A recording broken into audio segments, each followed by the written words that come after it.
Hello and welcome back to Music Theory Logic. My name's Andrew and today is another music theory breakdown. Today's song is going to be the hit Tyler Herro by Jack Harlow. It's a pretty good example of some of that modern flute sound in the trap hip-hop realm.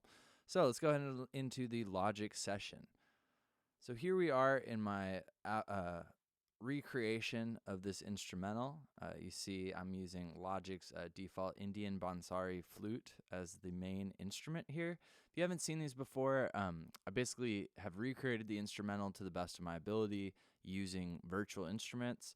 It's not perfect, nor is it really aimed at being a total sonic recreation in terms of the mix, but my goal is to teach you how this melody could have been written, where the notes come from, the grooves, the bass line, all of that, so that you can better understand this track if you like it, or even if you don't, so that you can understand some modern composition techniques. So without further ado, let's listen to my rendition of this track. I'm only going to play part of it, but I'll cover the sections, just not all the repetition. Here we go. This is my rendition of Tyler Herro.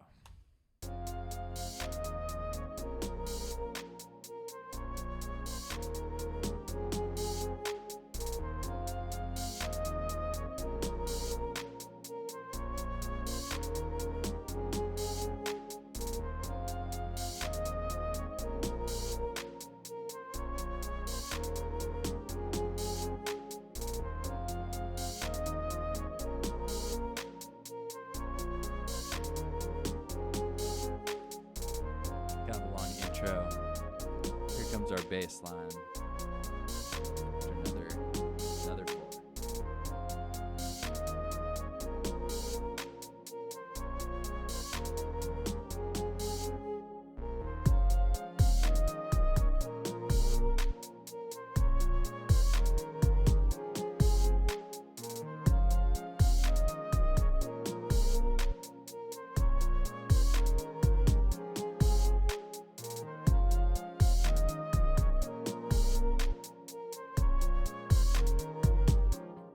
Cool. That covers all of the different sections. We basically heard an 8-bar intro followed by a 16-bar verse, which is basically the same instrumental repeating. Then we get the bass line that drops here for a 16. Then we come out for 8, then another 16. It's basically like 2 verses, then a hook, then a verse, then a hook, then an outro. Pretty straightforward track. Really cool sound. Again, that main flute. So before we look at each part, let's figure out where these notes come from. This song is in the key of B flat minor. B flat minor is one of those scales that's a little bit more complicated, but rest easy. We always have our trusted sidekick, the computer, as producers in the modern era. So what that means is basically your computer can help you figure out these notes. We have 5 black keys. But if you wanted the computer to help you out, you could draw A minor from A to A, all the white keys, drag it up 1 note above. That is the B flat / A sharp. And all of these notes are B flat minor. We'll find that we have B flat, C, D flat, E flat, F, G flat, A flat, and then back to our tonic, the B flat. Cool. The chords we're using is a minor 5 chord, an F minor chord, followed by a 7, but instead of major, it's a sus4 chord, a suspended 4. So basically, instead of this A flat chord having that C in it, it gets the D flat. Again, we would call that a suspended 4th. And then finally, we go to our tonic, the 1 chord, this B flat minor. And then basically this progression is in a 4-measure sequence. It goes the first chord I mentioned, second chord I mentioned, third chord, and then it goes third chord, second chord, first chord. So second time we go backwards basically from B flat minor to that A flat suspended 4th chord, back to F minor, our 5 chord. That sounds like this.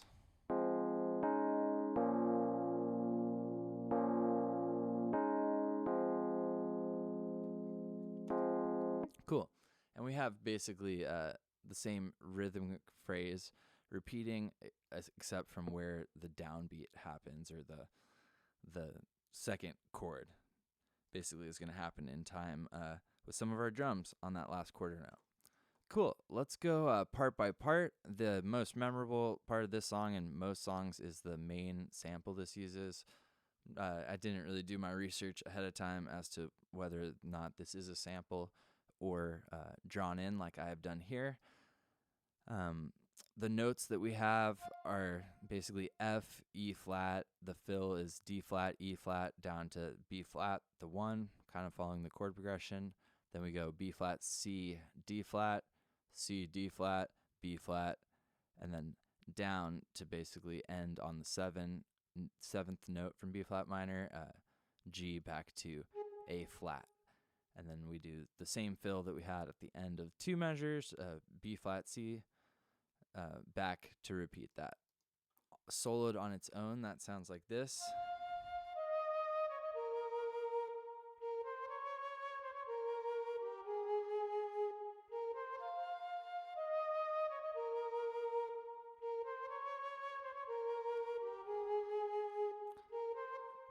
Cool, and that's basically the sample or that main melody that repeats. The main next voice that we hear, in addition to that, is this mid bass, or intro bass as I'm calling it. We're basically following the root notes that I said before. We're going F, E flat, down to B, and then we're going B, E flat, up to F. I guess I should say not the root notes. The root note there for the chord is A flat, so that's technically an inversion. That's the 5th of the chord. Cool. That basically shows us the bass line at the very end. There's a fill that goes B flat up to D flat. The 2 of those together sound like this.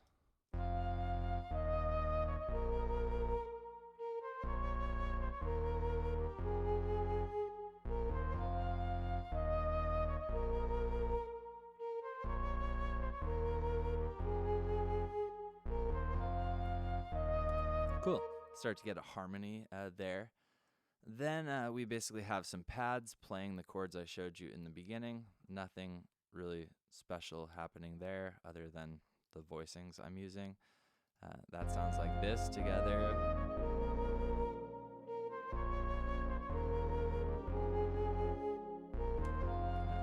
Voiced it pretty thick there at the end. Some suspended harmonies there. Cool.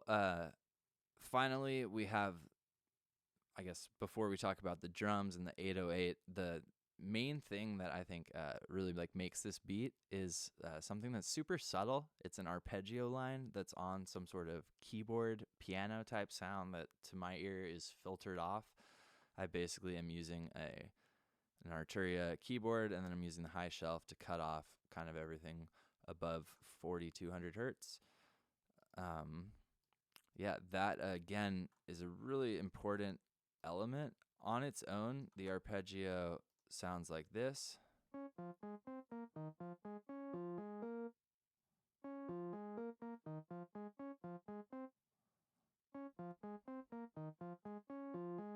Which basically uses all the notes from the chords. Again, an arpeggio means a broken chord. Doing the same sort of pattern: high, low, middle, higher, and then a fill, and that sort of continues. Once more.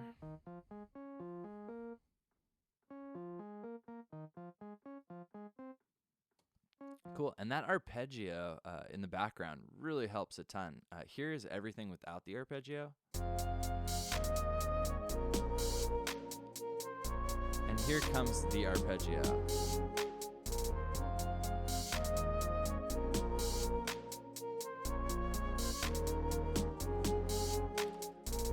It really is responsible for a bunch of the energy there to me. Cool. So again, that basically continues for 8 plus 16, so 24 measures. And then we get a 16 measure verse where the 808 comes in. The 808's following the root note of those chords, timed up with our kick drum. It's going, or again, not the roots because the second chord was inverted, but it's the same notes that we were using on that intro mid bass.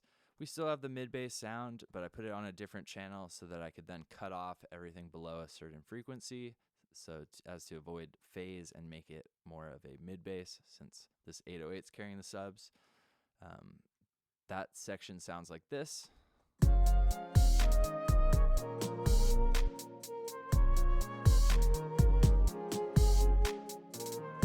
Cool, that's almost everything.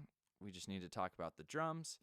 In that 24 bar intro / verse 1, we get just our cymbals and our claps, note and our snare fills. We don't get any kick drums until the bass, that 808 comes in. It's basically straight eighth notes with that open hi-hat sound. And then with the clap, we get basically 3 16th notes in a row. That repeats, basically the same drum pattern repeats the second time, except at the very end, that last quarter note, we get 4 30-second notes at this tempo, which is 123 beats per minute that we're working at. Cool. The drums, that drum pattern on its own sounds and looks like this.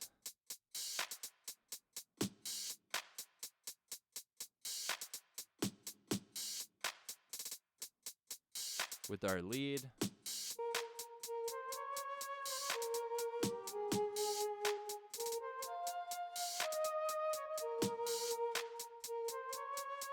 kind of gives it more perspective as to where the downbeat is, which gives that the fill kind of sounds more like a fill when we play it like that. Cool. So that drum pattern literally repeats the whole song, aside from when where's the drums? So right before the 808 comes in, we get a quarter note of rest. So that happens, or I guess a half note. Then when the 808 starts, we basically, again, get the same cymbal, claps, secondary snare pattern. We just get the kick drum added, which is rhythmically identical to the bass line and the 808. So it's a dotted quarter note followed by an eighth note. So a kick on the first box, a kick on the 7th box in a 16th note grid, and a kick on the last 2 eighth notes, or I guess box 12 and 14 and 14 and 16. Sorry, math brain was going a little slow. And then the second measure, we just get a kick drum on the second quarter note, which is the 5th 16th note, if you're counting boxes in your grid. Cool. So that pretty much covers everything we hear, minus obviously the vocal. And in this style of music, vocal production is a huge element. So I'm not glossing over that, but obviously so is the instrumental writing. So hopefully you found this helpful. Let's go ahead and listen to the beat one more time. And thanks again for tuning in. Here we go.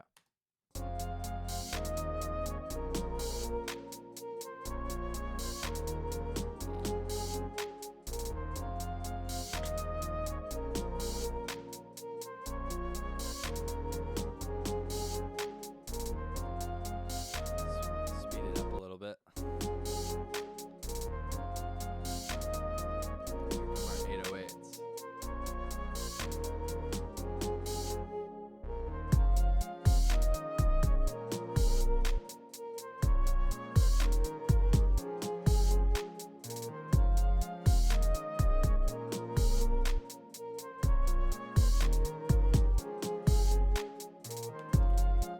Cool.